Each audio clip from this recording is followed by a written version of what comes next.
Is your Windows 11 PC running slow?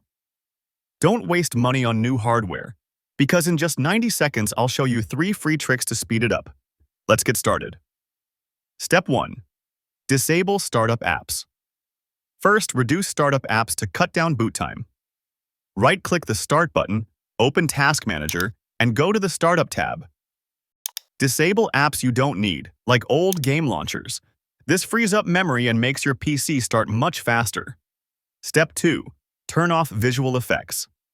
In the Start menu, type Performance. Then click Adjust the appearance and performance of Windows. Choose Adjust for best performance. Hit Apply, and your PC will run smoother without the flashy effects slowing it down. Step 3. Clear junk files. Go to Settings, System, Storage. Toggle on Storage Sense and click Clean Now for instant results.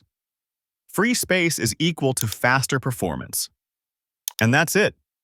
3 quick ways to speed up your Windows 11 PC without spending a dime. If you found this video helpful, don't forget to like, subscribe, and hit the bell icon for tips and tricks. Thanks for watching and see you next time.